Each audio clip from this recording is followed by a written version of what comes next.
ఒకనాడు తన సైన్యం అంతటితో కలిసి వశిష్ఠ మహర్షి ఉన్న ఆశ్రమం దగ్గరికి వెళ్ళాడు. ఆ వశిష్ఠ మహర్షి ఆశ్రమం చక్కటి పూతోతలతోటి, చెట్లతోటి, లతలతోటి, వాలకిల్లులతోటి, వైఖానసులతోటి సొంపుగా ఉంది.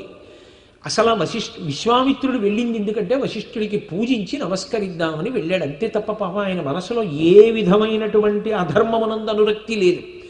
అంత జాగ్రత్తగా వెళ్ళాడు, అంత జాగ్రత్తగా నమస్కారం చేశాడు, విశ్వామిత్రుడిని కూర్చోబెట్టాడు, గౌరవించాడు, నువ్వు రాజ్యానికి రాజు అన్నాడు, అర్ఘ్యపాద్యాలు ఇచ్చాడు, పళ్ళిచ్చాడు, మూలములు ఇచ్చాడు, అన్నీ తిన్నాడు. ఒకరితో ఒకరు చక్కగా సంభాషించుకున్నారు. అంతా అయిపోయింది, నేను బయలుదేరతానన్నాడు విశ్వామిత్రుడు. అప్పటి వరకు బాగా గుర్తుపెట్టుకోండి, ధర్మమన్న గీత వెనక్కే ఉన్నాడు విశ్వామిత్రుడు. తన ధర్మం తాను చెయ్యాలి కదా వశిష్ఠుడు. ఆయన గృహస్థు, ఇంటికి వచ్చాడు, మంత్రులతో వచ్చాడు, సామంతులతో వచ్చాడు, సైన్యంతో వచ్చాడు, మధ్యాహ్నం వేళ అయిపోతోంది. తాను తినేసి కూర్చుంటాడా? వచ్చిన వాడికి పెట్టద్దు మరి ఆ సమయంలో. కాబట్టి ఆతిథ్యం తీసుకుని వెళ్ళండి, నా ధర్మం నాకు ఉంటుందిగా గృహస్థుని, నేను పెట్టింది ఏది ఉంటే అదే తిని వెళ్ళండి అన్నాడు. అంటే విశ్వామిత్రుడు అన్నాడు, ఇచ్చారుగా, తేనె పెట్టారుగా, పళ్ళు ఇచ్చారుగా, మూలములు పెట్టారుగా, చాలు, ఏమక్కర్లేదు, శ్రమ తీసుకోకండి అన్నాడు. గీత దాటలేదు. వశిష్ఠుడు అన్నాడు, నా ధర్మం పాడవకూడదుగా, మధ్యాహ్న కాలం అవుతోంది, భోజన వేళ, నేను ఏది పెడితే తినండి, మీరే కాదు, మీ సైన్యము, మీ పరివారము, మీతో వచ్చినటువంటి విద్వాంసులు, అలాగే మంత్రులు, దండనాథులు, సైన్యాధిపతులు అందరికీ పెడతానన్నాడు. సరే పెట్టండి అన్నాడు. ఆశ్రమం కదా, వశిష్ఠుడు ఏం పెడతాడు? ఏదో కాస్త వెదిరి బియ్యం అన్నం పెట్టచ్చు, కాస్త పెరుగు ఇవ్వచ్చు, కాస్త ఇంకొంచెం తేనె ఇవ్వచ్చు, అందరికీ తలకో 2 పళ్ళు ఇవ్వచ్చు, పోన్లే పెద్ద ఆయన సంతోషించేటట్టుగా ప్రవర్తించి వెళ్ళిపోదాం. ఇప్పుడు కూడా గీత కట్టే ఉన్నాడు. కానీ ఊహించని విషయం ఒకటి జరిగింది. ఆయన శబళని పిలిచాడు, కామధేను, ఆయన ఆశ్రమంలో ఉంది వశిష్ఠుడి దగ్గర. పిలిచి ఆయన అన్నాడు, వీళ్ళందరికీ భోజనం పెట్టవలసిన సమయం ఆసన్నమైంది, వీళ్ళెవరికి ఏది ఇష్టమో అది సృజించన్నాడు. పప్పు కూర ఉండడం లేదు, ఎవరికి మనసులో ఏది ఇష్టమో దాన్ని సృజించు అన్నాడు. నానా స్వాదు రసానాంచ భాజనాని సుపూర్ణాని అని ఎన్ని పదార్థాలు, నానా స్వాదు రసానాంచాషాఢభానాం తథైవ చ భాజనాని సుపూర్ణాని గౌడాని చ సహస్రశః. బెల్లంతో చేసిన పదార్థాలు, కూరలు, పచ్చళ్ళు. నాకేదో వంకాయ కూర ఇష్టమైతే నా విస్తట్లోకి వంకాయ కూర వచ్చింది, నా పక్కన కూర్చున్న వాళ్ళకి బీరకాయ కూర ఇష్టమైతే బీరకాయ కూర వచ్చింది, ఆ పక్కన ఉన్నవాడికి పాయసం ఇష్టమైతే పాయసం వచ్చింది, ఈ పక్కన ఉన్నవాడికి అప్పాలు ఇష్టమైతే అప్పాలు వచ్చాయి. ఎవరికి మనసులో ఏది తినాలని ఉంటుందో వచ్చాయి. అందులో తినే ఉన్నాయి, కొరికే ఉన్నాయి, నాకే ఉన్నాయి, జుర్రుకునే ఉన్నాయి, తాగే ఉన్నాయి, అన్నీ ఉన్నాయి. అందరూ తిన్నారు. ఆశ్చర్యపోయాడు విశ్వామిత్రుడు. అరే రే, ఏ తేనో ఇస్తాడు, 2 పళ్ళు ఇస్తాడు అనుకున్నాను, ఈ కామధేను ఉందిరా ఈయన దగ్గర, దాన్ని పిలిచి పెట్టమనగానే ఏం పెట్టేసింది అని ఆయన దగ్గరికి వెళ్ళి అన్నాడు. ఇప్పుడు గీత దాటడం మొదలెట్టాడు. కాలు ఎత్తాడు, ఎత్తి ఒక వాదన తీసుకొచ్చాడు. ముందు దబాయించడంలో ఉంటుంది అధర్మానికి కాలెత్తడం. ఆయన అన్నాడు, ఇది రత్నంతో సమానం కదా, ఇంత గొప్ప వస్తువు ఎవరి దగ్గర ఉండాలి? రత్నం హి భగవన్నేత రత్నహారీ చ పార్థివ తస్మాన్నే శబళాం దేహి మమైషా ధర్మతో ద్విజ. అసలు ఈ కామధేను నీ దగ్గర ఉండకూడదుగా వశిష్ఠ. లోకంలో అత్యుత్తమమైనది రత్నము. రత్నం ఎవరి దగ్గర ఉంటుంది? రత్నహారీ చ పార్థివ, రాజుల దగ్గర ఉంటాయి రత్నాలు. లోకంలో అపూర్వమైన వస్తువు ఎక్కడున్నా రత్నంతో సమానం. ఇంత అపూర్వమైన కామధేనువు రత్నంతో సమానం కాబట్టి ఎవరి దగ్గర ఉండాలి? నా దగ్గర ఉండాలి. నా దగ్గర ఉండవలసింది నీ దగ్గర ఉంటే అధర్మం కదా, అది నా దగ్గర కదా ఉండాలి ధర్మం. అందుకని నాకు ఇచ్చేసేయి, పట్టుకెళ్ళిపోతానన్నాడు. ఆయన అన్నాడు, ఇది ఎక్కడి ప్రారంభం, అన్నం పెట్టినందుకు ఇది పట్టుకెళ్ళిపోతానంటాడు ఏమిటని ధర్మం చెప్పాడు. అది అలా నువ్వు పట్టుకెళ్ళిపోవడానికి వీల్లేదయా. ఎందుకు పట్టుకెళ్ళిపోకూడదో తెలుసా? స్వాహాకార వషత్కారం, నేను చేసేటటువంటి హోమము, నేను చేసేటటువంటి యజ్ఞము అన్నీ కూడా దీని మీద ఆధారపడ్డాయి. నా ప్రాణయాత్ర అన్నీ దీని మీద ఉన్నాయి. దీని నుంచి వచ్చినటువంటి పాల వలన ఈ కార్యక్రమాలన్నీ నడుస్తాయి. అటువంటప్పుడు నువ్వు ఎలా తీసుకెళ్ళిపోతావు దీన్ని? తప్పు, కామధేనువుని ఆశించవద్దు అన్నాడు. ఆయన ఏదో బేరం పెట్టాడు. అలా కాదులేండి, 11,000 ఆవులు ఇస్తాను 14,000 మదపుటేనుగుల్ని బంగారపు నడుముతాళ్ళు కలిగినవి మెళ్ళో గొలుసులు కలిగినవి ఇస్తాను. సరిపోదా? 1,000,000 ఆవులు ఇస్తాను. సరిపోదా? మీరు కోరినన్ని రత్నాలు, వజ్రాలు, బంగారం, వెండి ఇస్తాను. నాకు మాత్రం కామధేనువు ఇచ్చేయండి అన్నాడు. అవి కామధేనువు ఇవ్వదేమిటి అడిగితే? అందుకని వశిష్ఠుడు అన్నాడు, నేను ఇవ్వడం కుదరదు. ఎందుకో తెలుసా? స్వాహాకార వషట్కారౌ విద్యాంశ్చ వివిధాస్తథా ఆయత్రమత్ర రాజర్షే తన్నమే సర్వమే తన్న సంశయ. నీకేం సంశయం అక్కర్లేదు. నేను చేసేటటువంటి యజ్ఞము, నేను చేసేటటువంటి వేద విద్య బోధ, నా ప్రాణయాత్ర, ఇవన్నీ కూడా ఈ హోమధేనువు మీద ఆధారపడున్నాయి. కాబట్టి నేను ఈ ఆవుని ఇవ్వకూడదు, ఇవ్వనన్నాడు. ఇక అడగడం అనవసరం అనుకున్నాడు. గీత దాటేశాడు. నువ్వివ్వకపోతే నాది నేను పట్టుకుపోతున్నాను, నీది నేను పట్టుకుపోతున్నానా? రత్నం రాజు దగ్గర ఉండాలి, నేను తోలుకుపోతానని సైన్యాన్ని పిలిచి ఆవును తోలుకు వచ్చేయండి అన్నాడు. అయిపోయిందా? ఆవును తోలుకు వెళ్ళిపోతున్నాడు. అని చాలా బాధపడింది కామధేనువు. ఇదేమిటి, నేను వశిష్ఠుడి దగ్గర ఉంటాను, కోరి కోరి వశిష్ఠుడి దగ్గరికి వెళ్ళాను, బలవంతంగా పట్టుకుపోతున్నాడు విశ్వామిత్రుడు. కాబట్టి అసలు వశిష్ఠుడు నన్ను వదిలేశాడా, నేను కనుక్కోవాలి అని వెనక్కి వెళ్ళింది. నన్ను ఎందుకు వదిలేశావు, నేనేం తప్పు చేశానంది. ఆయన అన్నాడు, నేను వదిలేయలేదు, వాడు బలవంతుడు, నిన్ను పట్టుకుపోతున్నాడు, రాజు. నేను నిన్ను రక్షించడం ఏమిటి? నిన్ను నువ్వు రక్షించుకోలేవా? నీ సంకల్పంతో సైన్యాన్ని సృష్టించన్నాడు. తస్య హుంబార వాజ్యాత కాంభోజా రవిసన్నివాహ ఊధసత్తర సంజాతా పప్లవా శస్త్రపాణయ.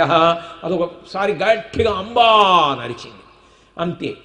పొదుగులోంచి పప్లవులు, శకులు, యవనులు, కాంభోజులు వీళ్ళందరూ కోట్ల మంది పుట్టేశారు. పుట్టేసి విశ్వామిత్రుడి సైన్యాన్ని, కొడుకుల్ని అందరినీ చంపేశారు. ఇప్పుడేమైంది?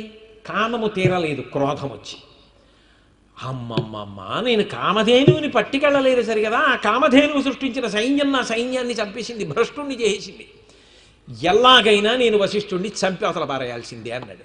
కోరిక పక్కన క్రోధం వచ్చిందా? ఇప్పుడు ఎలా? తన దగ్గర ఉన్న విద్య సరిపోవట్లేదు. ఉత్తర దిక్కుకి వెళ్ళి హిమాలయ పర్వతాల మీద కూర్చుని చతుర్ముఖ సాక్షాత్ పరమశివుడి గురించి తపస్సు చేశాడు. శంకరుడు ప్రత్యక్షం ఏం కావాలన్నాడు. నువ్వు ఎప్పుడో నాకు ఒక్కొక్కటి కుడి చెవిలో ఉపదేశం చేస్తానంటే కుదరదు. యది తుష్టో మహాదేవాదనుర్వేదో మమానగా సాంగో పాంగో పరిషద సరహస్య ప్రదీయతాం. నాకు సాంగోపాంగంగా మొత్తం ధనుర్వేదం అంతా వచ్చేయాలంతే. నువ్వు ఏదో చెప్తానంటే కుదరదు, వచ్చేసింది అను వచ్చేయాలి. రాక్షసులు, యక్షులు, గంధర్వులు, కిన్నెరులు, కింపురుషులు, దేవదానవులు ఎవరి దగ్గర ఎన్ని అస్త్రాలు ఉన్నాయో అన్ని నాకు రావాలి, తథాస్తు అని అన్నాడు. తథాస్తు అని వెళ్ళిపోయాడు. ఇప్పుడు చెప్తా విశ్వామిత్రుడి పని వచ్చాడు. అసలు ఇంక ఏమీ మాట్లాడడాలు లేవు, వదిలిపెట్టడం మొదలెట్టాడు. అస్త్రాలు వచ్చి పడిపోతున్నాయి. ఆశ్రమంలో ఉన్న వాళ్ళందరూ పారిపోయారు ప్రాణరక్షణ కోసం. చెట్లు గిట్లు అన్నీ పడిపోయాయి. వశిష్ఠుడు చూశాడు, ఈ విశ్వామిత్రుడి క్రోధం పరమశివుడి గురించి తపస్సు చేసి ప్రత్యక్షం చేసుకున్నాడు. నిజంగా ఏమైనా కోరచ్చు, కానీ లోపల ప్రతీకార ధోరణి, ఆ క్రోధం ఉందే, అది మనిషిని ఎంత దూరమైనా తీసుకెడుతుంది. ధన్యాస్తే పురుషశ్రేష్టా ఏ బుద్ధ్యా కోపబుద్ధితం నిరుంధంతి మహాత్మానో దీప్తమగ్ని వివాంభస. క్రుద్ధ పాపం న కుర్యాత్క క్రుద్ధో హన్యాద్గురూనపి క్రుద్ధ పరుషయా వాచా నరం సాధు నధిక్షిపేత్ యస్యముత్పరితం క్రోయం క్షమయైవ నిరస్యతి యథోరగస్త్వచం జీర్ణాం సవై పురుషముచ్యతే అంటారు సుందరకాండలో హనుమ. పాము తన కుబుసాన్ని తాను విడిచిపెట్టినట్టు తన కోపాన్ని తాను విడిచిపెట్టగలిగిన వాడు ధన్యుడు. కోపం పైకొస్తున్నప్పుడు దాన్ని ఓర్పన్న నీళ్లు పోసి ఆర్పాలి. అలా ఆర్పకపోతే కోపమునకు వశపడిపోయి నోటి మాట అదుపు తప్పిపోతుంది. ఏం మాట్లాడుతున్నాడో తెలియదు, ఎవరిని అవమానిస్తున్నాడో తెలియడు, చిట్ట చివరికి పెద్దల్ని చంపేస్తాడు కూడా. క్రుద్ధ పాపం న కుర్యాత్క క్రుద్ధో హన్యాద్గురూనపి. కాబట్టి ఆ కోపంలో ఒళ్ళు తెలియలేదు, అస్త్రములన్నీ ప్రయోగించేశాడు వశిష్ఠుడిని చంపేస్తానని. వెంటనే వశిష్ఠుడు లేచి ఈ పాటి దానికి నేను ప్రయోగించాలా అని తన బ్రహ్మదండాన్ని ఎత్తి పట్టుకున్నాడు. బ్రహ్మాస్త్రంతో సహా అస్త్రాలన్నింటినీ వశిష్ఠుడి బ్రహ్మదండం పుచ్చేసుకున్నాడు. ఎక్కడ లేని కోపం వచ్చింది విశ్వామిత్రుడికి. దిగ్బలం క్షత్రియ బలం బ్రహ్మతేజో బలం బలం ఏకేన బ్రహ్మదండేన సర్వాస్త్రాన్ని హతానివి అన్నాడు. ఇంత తపస్సు చేసి తెచ్చే అస్త్రాలు బ్రహ్మదండం మింగేసింది. ఆయనలా నేను బ్రహ్మర్షిని అవ్వాలి, అప్పుడే ఆయన మీద పగ తీర్చుకోవాలనుకున్నాడు. కాబట్టి ఇప్పుడు నేను మళ్ళీ వెళ్ళి తపస్సు చేస్తాను. ఉత్తర దిక్కు కలిసి రాలేదు, హిమవత్ పర్వతం మీద తపస్సు చేస్తే అలా అయిపోయింది. దక్షిణ దిక్కుకి వెళ్ళిపోతానని అట్నుంచి వెళ్ళిపోయాడు. ఏ దిక్కుకి వెళ్ళిపోతే లోపల ఈ రెండు వదలప్పుడు అందుకని మళ్ళీ కోరికతో అటు వెళ్ళాడు. అక్కడ కూర్చుని తపస్సు మొదలెట్టాడు. ఈలోగా ఏదో త్రిశంకు వచ్చాడు. ఆయనేమో గురువుగారు వద్దన్న రీతిలో సశరీరంగా నేను స్వర్గానికి వెళ్ళాలన్నాడు. వశిష్ఠుడు కుదరదన్నాడు. వశిష్ఠపుత్రులు కుదరదన్నారు. వాళ్ళు వద్దన్నది తను చెయ్యాలి. అది కోపం. వాళ్ళు కుదరదన్నారు కదా, తను చెయ్యాలి. అందుకని నేను నీతో యజ్ఞం చేయిస్తానన్నాడు. ఈ మాట విన్నప్పుడు వశిష్ఠపుత్రులు ఏమంటారో కనుక్కురండి అన్నాడు. అలా ఎలా చేయిస్తారన్నారు వాళ్ళు. అలా అంటారా అని కోప్పడి తపస్సు చేసింది ఉందిగా అది అడ్డు పెట్టి వాళ్ళని శపించాడు. ఏమని? శిమాం సమీతాహారా ముష్టికా నామనిఘృణా వికృతాశ్చ విరూపాశ్చ లోకాననుచరంతిమాం అన్నాడు. వాళ్ళు వికృతమైన రూపాలు పొంది కుక్క మాంసం తినేవాళ్ళుగా 700 జన్మలు పుట్టాలన్నాడు. పోయింది తపస్సు కొంత. కోపం వచ్చింది. వశిష్ఠపుత్రుల్ని శపించాడు. నిన్ను నేను పంపిస్తాను రా అన్నాడు. యజ్ఞం మొదలెట్టాడు. మొదలుపెట్టి ఆయన్ని పైకి పంపిద్దామని ప్రయత్నించాడు. దేవేంద్రుడు చూశాడు. త్రిశంకో గచ్చ భూయస్త్వం నాపి స్వర్గ కృతాలయ గురుశాపహతో మూఢాపత భూమి భవాక్షిరా. గురువుగారి శాపాన్ని పొందిన వాడికి స్వర్గానికి ఎలా వస్తావు? కిందకు బొమ్మని కిందకు దోహించాడు. నేను పంపిస్తే నువ్వు కిందకు దోహేస్తావా? నేను కొత్త స్వర్గాన్ని సృష్టిస్తాను నా తపశ్శక్తితో అన్నాడు. ఇప్పుడు ఏమైంది? కోరిక కోపం, కోరిక కోపం, కోరిక కోపం. అందుకని చెప్పి ఋషి మధ్యేశ తేజస్వి ప్రజాపతి రివాపర సృజన్ దక్షిణ మార్గస్థాన్ సప్తర్షీన పరాన్ పురాన్. సప్తర్షులతో కలిపి వేరొక స్వర్గలోకాన్ని సృష్టించి ఇంకొక ఇంద్రుణ్ణి సృష్టించడానికి సిద్ధపడుతున్నాడు. అందరూ పరిగెత్తుకొచ్చి ఇదేమి అఘాయిత్యమయ్యా, కొత్త స్వర్గం ఏమిటి, కొత్త దేవతలు ఏమిటి, కొత్త నక్షత్రాలు ఏమిటి, పోనీలే నువ్వు సృష్టించినటువంటి స్వర్గము పాడవకుండా ఉంటుంది, జ్యోతిశ్చక్రమునకు బయట ఉంటుంది, త్రిశంకువు తలకిందులుగా అందులో ఉంటాడన్నారు. అప్పటికి శాంతించాడు. చేసిన తపస్సు పోయింది. ఇప్పుడు దక్షిణ దిక్కు వచ్చి రాలేదు. చేసిన తపస్సు పోయింది అన్నాడు. మళ్ళీ పశ్చిమ దిక్కుకు వెళ్ళాడు. వెళ్ళి అక్కడ మొదలుపెట్టాడు పుష్కర క్షేత్రంలో. తీరా మొదలుపెట్టిన తర్వాత ఏదో శునశ్శేపుడు అని ఒక ఆయన్ని రక్షించవలసి వచ్చింది. తన కొడుకుల్ని పిలిచి ఈ పిల్లవాడికి బదులు మీరు వెళ్ళండి యజ్ఞ పశువుగా అన్నాడు. వాళ్ళన్నారు కథమాత్మసుతాన్ హిత్వా త్రైసేంజి సుతం విభో శమాంస భోజనా సర్వే. లోకంలో ఎక్కడైనా ఇలా ఉంటుందా? నీ కొడుకుల్ని నువ్వు చంపేసుకుని ఇతరుల కొడుకుల్ని రక్షిస్తానంటావేమిటి? కాబట్టి కథమాత్మసుతాం హిత్వా త్రైసేంజి సుతం విభో, నీ కొడుకుల్ని చంపుకుని ఇతరుల్ని రక్షిస్తానంటావు? మేము వెళ్ళమన్నారు. వెళ్ళనన్నావు కాబట్టి మీరు శమాంసనీతాహార వాసిష్ఠా వివజాతిషు, వశిష్ఠుడు కొడుకులు ఎలా అయిపోయారో అలాగే మీరు కూడా కుక్క మాంసం తింటూ వికృతమైన రూపాలతో తిరగండి అన్నాడు. తన కొడుకుల్ని తాను శపించుకోవడంలో కోపంలో మళ్ళీ పోయింది తపస్సు. మళ్ళీ తపస్సు పోయింది. మళ్ళీ ఆ శునశ్శేపుణ్ణి పిలిచాడు. ఒరే అబ్బాయి, నీకు నేను కొన్ని విషయాలు చెప్తాను, నువ్వు బతుకుతావులే, బెంగ పెట్టుకోకని. పవిత్రపాశైరాసక్తో రక్తమాల్యానులేపన వైష్ణవం యూపమాస్తాయ వాగ్భిరగ్ని ఉదాహర.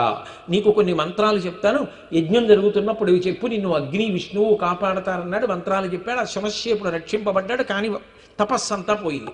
మళ్ళీ తపస్సు మొదలుపెట్టి 1000 సంవత్సరాలు చేశాడు. ఇంత చేసి తపస్సు చేసి రాజర్షి అయ్యే సమయానికి మేనకొచ్చింది. ఆ మేనకని చూసి మోహించాడు. మళ్ళీ కామానికి వశపడ్డాడు. 10 సంవత్సరాలు అయిపోయింది. ఆవిడితో కాపరం చేశాడు, కూతుర్ని పొందాడు. అంతా అయిపోయిన తర్వాత ఓ రోజు గుర్తొచ్చింది. మహర్షి శబ్దముతులం స్వార్జి. కాదు, ఇదంతా కూడా చేసింది దేవతలే. బుద్ధిర్మునే సముత్పన్న సామర్షా రఘునందన సర్వం సురాణం కర్మై తత్తపోహరణం మహత్త. నా తపస్సు నాశనం చేసేయడానికి మేనకని పంపించారు. కామానికి వశపడిపోయి 10 ఏళ్ళు అయిపోయింది. ఇప్పుడు గుర్తొచ్చింది, ఎందుకు వచ్చాను? వశిష్ఠుడి మీద కోపం తీర్చుకోవడానికి, బ్రహ్మర్షిని అవడానికి కదా వచ్చాను. ఇదేమిటి మేనకతో కోపం మొదలెట్టానని కోపంగా చూశాడు. ఆవిడ బాబోయ్ నా తప్పేం లేదండి, సరే నిన్ను వదిలిపెట్టేస్తున్నానులే అన్నాడు. మళ్ళీ తపస్సు మొదలుపెట్టి ఈ పశ్చిమది అచ్చి రాలేదు నాకన్నాడు. మళ్ళీ ఉత్తరానికి వెళ్ళాడు. వెళ్ళి మళ్ళీ తపస్సు మొదలుపెట్టాడు. మళ్ళీ గొప్ప తపస్సు చేశాడు. చేసిన తర్వాత మహర్షి అయ్యాడు. ఇంద్రియ నిగ్రహం వచ్చిందా నాకు అని అడిగాడు బ్రహ్మగారిని. మహర్షి శబ్దమతలం స్వార్జితై కర్మభైశుభై. నువ్వు మహర్షి అయ్యావు, కానీ నీకు ఇంకా ఇంద్రియ నిగ్రహం మాత్రం రాలేదన్నాడు. ఇంద్రియ నిగ్రహం రాకపోతే ఇంకెందుకు? మళ్ళీ కామమో క్రోధమో నన్ను పట్టుకుంటే మళ్ళీ పోతుంది తపస్సు. అందుకని నేను అసలు ఎవరితో మాట్లాడను. ముక్కు మూసుకుని కుంభకంలో ఉండిపోయి ఊపిరి కూడా తీయకుండా తపస్సు చేస్తానని మళ్ళీ సాధన మొదలెట్టాడు. మళ్ళీ తపస్సు మొదలెట్టాడు. ఈలోగా దేవేంద్రుడు భయపడి రంభని పంపించాడు. రంభంది ఆయన కోపగిస్తాడు. బాబోయ్ ఈసారి కామక్రోధములకు లొంగకూడదని భీష్మించాడు. నేను వెళ్ళనంది. నువ్వేం బెంగ పెట్టుకోకు, మన్మధుడు వస్తాడు, నేను వస్తాను, కోయిల రూపంలో వస్తాం, వసంత ఋతువు వస్తుంది, మేనక్కి పడిపోయాడు కదా అలాగే పడిపోతాడు పదన్నాడు. రంభొచ్చింది. కోయిల కూతలు వినపడ్డాయి, వసంత ఋతువు కనపడింది. కళ్ళు తెరిచి ప్రసన్న హృదయంతో రంభవంక చూశాడు. చూడగానే గుర్తొచ్చింది, ఇది బహుశా ఇంద్రుడి పని అయ్యి ఉంటుందని. అమ్మ రంభా, నన్ను పాడి చేయడానికి వచ్చావా అని కోపం వచ్చేసింది. యన్మాం లోభయసే రంభే కామక్రోధ జయేషినం దశవర్ష సహస్రాణి శైలీస్తాస్యతి దుర్భగే అన్నాడు. 10,000 సంవత్సరములు శిలవైపోయి పడిపో, నన్ను పాడి చేసేద్దామని వచ్చావా అన్నాడు. అరే, మళ్ళీ కోపానికి లోనైపోయాను, మళ్ళీ శాపం ఇచ్చేసాను, మళ్ళీ పోయింది తపస్సు అనుకున్నాడు. అనుకుని ఆ రంభవంక చూశాడు, జారిపడ్డాడు. పాపం ఆవిడ ఏం చేస్తుంది, ఇంద్రుడు పంపిస్తే వస్తుంది అనుకుని, బ్రాహ్మణాస్సు మహాతేజా తపోబల సమన్విత ఉద్ధరిష్యతి రంభేత్వాం, నిన్ను ఒకనకొకప్పుడు గొప్ప తపోబల సమన్వితుడు వచ్చి ఉద్ధరిస్తాడులే, బెంగబెట్టుకోకన్నాడు. ఆవిడికి శాప విమోచనానికి అవకాశం ఇచ్చాడు. మళ్ళీ గొప్ప తపస్సు మొదలెట్టాడు. 10,000 సంవత్సరములు చేశాడు. ఆ తర్వాత బహిర్ముఖుడై అన్నం తిందామని సిద్ధాన్నం నోట్లో పెట్టుకుంటున్నాడు. ఇంద్రుడు బ్రాహ్మణ రూపంలో వచ్చి ఆకలిగా ఉన్నాను, అన్నం పెట్టన్నాడు. ఆకలి ఉన్న చోట వెంటనే కోపం వస్తుంది. 10,000 సంవత్సరాలకు అన్నం తింటుంటే నువ్వు వచ్చావా ఇప్పుడు అని కోపగించి శపిస్తాడనుకున్నాడు. శపించలేదు, అన్నం పెట్టేశాడు. పెట్టేసి మళ్ళీ తపస్సులోకి వెళ్ళిపోయాడు. ఆ తపోధూమం లోకాన్ని ఆవరించి బ్రహ్మగారు పరిగెత్తుకొచ్చారు. బ్రహ్మర్షే స్వాగతం తేస్తూ తపసాస్వసుతోషిత బ్రహ్మణ్యం యదిమే ప్రాప్తం తపసగ్రైన ప్రాప్తత, నీకు ఆ తపస్సు వలన ఈ బ్రహ్మత్వం సిద్ధించింది, నువ్వు బ్రహ్మర్షివయ్యావు, ఎంత గొప్ప తపస్సు చేశావయ్యా విశ్వామిత్ర అని బ్రహ్మర్షే స్వాగతం తెస్తూ, నీకు స్వాగతం పలుకుతున్నాను బ్రహ్మర్షి అన్నాడు. అప్పుడు సంతోషపడ్డాడు. లేచి అన్నాడు, నాకు దీని వలన, ఈ బ్రహ్మర్షిత్వము వలన ఓంకారశ్చ వషట్కారో వేదాశ్చ వరయంతు మాం దీర్ఘమాయుస్తథైవచ, నాకు బ్రహ్మణ్యం యదిమే ప్రాప్తం, నిజంగా నేను బ్రహ్మర్షినైతే దాని వలన దీర్ఘాయుర్దాయం లభించాలి, దానితో పాటు వేదములన్నీ కూడా భాషించాలి, నేను యజ్ఞయాగాదులు చేయించడానికి అర్హతను పొందాలి. అటువంటి బ్రహ్మర్షిని నేనైంది నిజమైతే వశిష్ఠుడు వచ్చి నన్ను బ్రహ్మర్షి అని పిలవాలి అన్నాడు. వశిష్ఠుడు బ్రహ్మర్షి. వశిష్ఠుడు బయలుదేరి వచ్చాడు. నిజంగా ఇప్పుడు వశిష్ఠుడిని చూసి ఇంత తపస్సున్నవాడు, ఇంత శక్తి ఉన్నవాడు కోపగించుకోలేదు. ఆ స్థానానికి వెళ్ళిపోయిన తర్వాత పరస్పరం గౌరవించుకొని ఒకరినొకరు కౌగిలించుకొని పూజించుకున్నారు. ఆ స్థాయికి వెళ్ళాక కామక్రోధములను గెలిచి ఓర్పు పట్టాడు. అందుకే దశరథుడు రాముణ్ణి పంపించనంటే ఆశీర్వచనం చేశాడు. మాట తప్పినవాడా దీర్ఘకాలం జీవించన్నాడు, అంతేకాని కోపగించరా. అంటే సాధనలో ధర్మాన్ని పట్టుకోవాలంటే కాలెత్తి గీత దాటడం తేలికే, దాటాక ఇటువైపుకి రావడానికి అన్నాళ్ళు పట్టింది విశ్వామిత్రుడికి. అందుకే తస్మాత్ జాగ్రత్త జాగ్రత్త, ధర్మానుష్ఠానమునందు ఓర్పు ప్రధానము సుమా. ఆ సహనమును వదిలిపెట్టేశావా, అయిందానికి కాందానికి కోప్పడిపోవడం, అయిందానికి కాందానికి ఎవరి మీదో కక్ష సాధిద్దామనుకోవడం, ప్రతి చిన్నదానికి మనసులో తీవ్రంగా కోరికని పెంచేసుకోవడం, కోరిక తీరలేదని ఆగ్రహం పొందడం, నువ్వు ధర్మాన్ని పట్టుకోలేవు. ధర్మాన్ని పట్టుకోవడానికి సహనం అవసరము సుమా. దానికి లోకంలో ఒకటే చెప్తారు, ఎప్పుడైనా కోపం రాకుండా ఉండాలి అంటే ఒకటే మనసులో భావన చేయడం నేర్చుకో. నేను ఎందుకు అవతల వాళ్ళ మీద కోప్పడాలి, అవతల వాళ్ళు తప్పు చేశారు కాబట్టి మంచిది. నువ్వు ఎప్పుడు చేయలేదా, నువ్వు ఎప్పుడూ తప్పు చేయకపోతే అవతల వాళ్ళ మీద కోప్పడు. నేను తప్పు చేయకుండా ఎలా ఉన్నాను, ఎప్పుడో అప్పుడు ఏదో తప్పు చేసి ఉంటాను కదా, మరి ఎందుకు అవతల వాళ్ళ మీద కోపగించడం. పైగా కోపంతో చేసింది శాశ్వత పరిష్కారం కాదు, ప్రేమతో చేసింది శాశ్వత పరిష్కారం. కానీ కోపం నటించాలి, ఎందుకు, వ్యవస్థని చక్కదిద్దడానికి. అంతవరకు దాటి కోపమునకు వశుడు కాకూడదు. ఈ కోపము యొక్క హద్దులు తెలుసుకొని, కామము యొక్క హద్దులు తెలుసుకొని జీవించడం నేర్చుకో. నువ్వు అనుగ్రహింపబడతావు, ధర్మాన్ని పట్టుకోగలుగుతావు. లోకములన్నీ గెలిచినాడవు, ఇంద్రియానీకము చిత్తమున్ గెలువనేరవు, నిన్ను నిబద్ధు చేయు భీషణ శత్రులు ఆర్ముర ప్రభిన్నుల చేసిన ప్రాణికోటిలో నీకు విరోధి లేడొకడు నేర్పున చూడుము అనవీశ్వర అంటాడు ప్రహ్లాదుడు. కాబట్టి శ్రీరామాయణం ఆ ధర్మము యొక్క కోణములను చూపిస్తుంది. మీరు ఏ మాట తీసుకుని ఏ కళ్ళజోడు పెట్టుకున్నా పువ్వులు తీసి రంగురంగుల పూలు మాల కట్టినట్టుగా రామాయణం ఆయా కాండల్లో ఆ సన్నివేశాలు తీసి ఒక పుష్పమాల కట్టి మెళ్ళో వేసుకుంటే ధర్మమును సాధన చెయ్యడానికి అనుష్ఠించడానికి ఎలా మనం ఏ మంచి గుణములను సంతరించుకోవాలో 1-2 సార్లు తడబడకుండా ఉన్నాం, కానీ ఊంచుకోవడం అలవాటు.